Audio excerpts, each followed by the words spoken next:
আসসালামু আলাইকুম। দেখছেন দর্শক 24 এর নিয়মিত আয়োজন দর্শক নজরে আজকের কাগজ। সাথে আছি আমি সিনথিয়া। আজ 15 ডিসেম্বর 2025 সোমবার।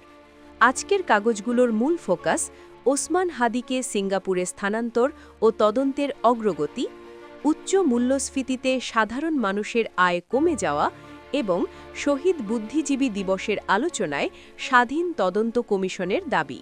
শুরুতেই নজর দিই জাতীয় রাজনীতির সবচেয়ে জরুরি খবরে।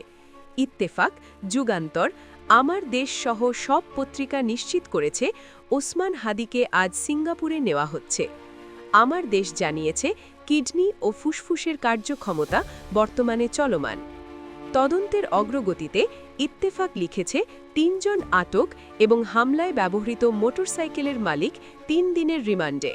তবে হামলাকারী ২ জন শনাক্ত হলেও তারা দেশ ছেড়েছে কিনা সে প্রশ্ন উঠেছে। এই পরিস্থিতিতে ইসিও চোরাগুপ্তা হামলা নিয়ে শঙ্কিত বলে জানিয়েছে ইত্তেফাক। যুগান্তর একটি উদ্বেগজনক তথ্য দিয়েছে।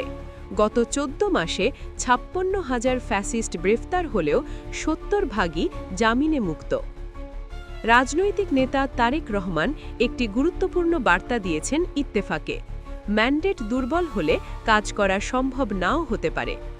অন্যদিকে আমাদের সময় একটি প্রধান অর্থনৈতিক সমস্যা তুলে ধরেছে উচ্চ মূল্যস্ফীতি মানুষের আয় খেয়ে ফেলছে, কারণ মজুরি বাড়ছে মূল্যস্ফীতির চেয়ে কম।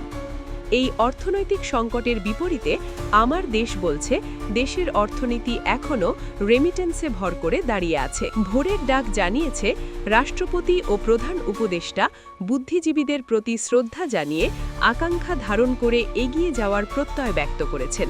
প্রিয় দর্শক, আজকের কাগজগুলোতে রাজনৈতিক হামলার তদন্ত ও আইনি দুর্বলতা আর তারেক রহমানের ম্যান্ডেট সংক্রান্ত কঠিন বার্তা, এগুলোই ছিল প্রধান আলোচনা।